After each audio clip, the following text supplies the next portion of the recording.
BJP নেতাৰ বাবে যেন ৰাজনীতি হৈ পৰিছে আলাউদ্দিনৰ চাকি। ৰাজনীতি কৰি যিমান সম্পত্তি বিজেপি নেতাই বঢ়াব পাৰে, আনে আলাউদ্দিনৰ চাকি পালেও বোধহয় অৰ্জন কৰিব নোৱাৰিব ইমান সম্পত্তি। 5 বছৰত 3150 গুণ বৃদ্ধি পালে বিজেপি নেতাৰ সম্পত্তি। 2019 চনত সম্পত্তিৰ পৰিমাণ আছিল 13.46 লাখ টকা। 2024 চনত এই সম্পত্তিৰ পৰিমাণ বৃদ্ধি পালে 4.10 কোটিলৈ। এগুণ দুগুণ নহয়, 5 বছৰত সাংসদ হৈ নিজৰ সম্পত্তি 3000 গুণতকৈ অধিক বৃদ্ধি কৰিলে বিজেপিৰ সাংসদে।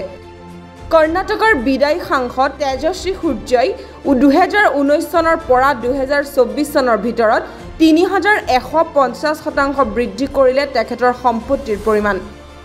যোৱা বৃহস্পতিবাৰে তেজস্বী সূৰ্যই মনোনয়ন পত্ৰ দাখিল কৰে। সেই শপতনামা অনুসৰি 2019 চনত তেওঁৰ সম্পত্তিৰ পৰিমাণ আছিল 13.46 লাখ টকা। কিন্তু 2024 চনত এই সম্পত্তিৰ পৰিমাণ 4.1 কোটিলৈ অৰ্থাৎ প্ৰায় 3000 গুণলৈ বৃদ্ধি পাইছে। ইয়াৰ উপৰিও তেওঁ প্ৰায় 26টা মিউচুৱেল ফাণ্ডত বিনিয়োগ কৰিছে। উল্লেখযোগ্য যে তেজস্বী সূৰ্য ট্ৰাষ্ট লৰ সহ প্ৰতিষ্ঠাপক। এক সূত্ৰৰ মতে 2019 চনৰ আৰম্ভণিতে এই সংস্থাটো প্ৰতিষ্ঠা কৰা হৈছিল। বৰ্তমান কোম্পানীটোৰ কাৰ্যালয় চেন্নাই, বেংগালুৰু আৰু দিল্লীত আছে।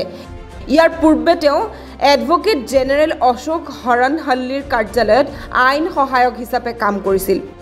সূৰ্যই দাখিল কৰা শপতনামাত এই কথাও প্ৰকাশ পাইছে যে তেওঁৰ শেহতীয়া আয়কৰ ৰিটাৰ্ণ অনুসৰি তেওঁৰ আয় 44,13,050 টকা, যিটো 2018-19 চনত আছিল 11,91,000 টকা। এই মুঠ বিজেপি প্ৰাৰ্থীগৰাকীৰ হাতত নগদ ধনৰ পৰিমাণ হৈছে 80,000 টকা।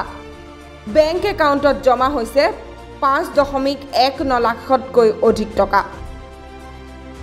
জনা যায় যে সূৰ্যই একাধিক মিউচুৱেল ফাণ্ডত বিনিয়োগ কৰিছিল।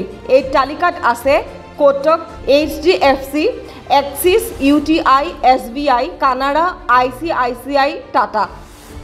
লগতে তেওঁ BHE, Tejas network, Indus towers, dredging corporation of India আৰু জগছনপাল ফাৰ্মাৰ শ্বেয়াৰ হোল্ডাৰ। সেয়ে এতিয়া প্ৰশ্ন হয়, ইমান কম সময়তে কেনেকৈ ইমান কোটি কোটি টকাৰ সম্পত্তিৰ গৰাকী হ'ল বিজেপি সাংসদ তেজস্বী সূৰ্য। যি সময়ত দেশৰ আৰ্থিক মন্দাৱস্থাৰ বাবে ক্ষুদ্ৰ উদ্যোগ, ক্ষুদ্ৰ ব্যৱসায়ীৰ অৱস্থা নাজল নাথল হৈছে, সেই সময়ত বিজেপিৰ সাংসদ হোৱাৰ সুবাদতে মাত্ৰ 5 বছৰত 3000 গুণতকৈ অধিক সম্পত্তিৰ মালিক হ'ব পাৰিলে নেকি তেজস্বী সূৰ্য? এই মুহূৰ্তত এই প্ৰশ্ন উত্থাপন হৈছে সচেতন মহলত। News desk report, the opinion. দেশক গদি মিডিয়াৰ কবলৰ পৰা বচাওক।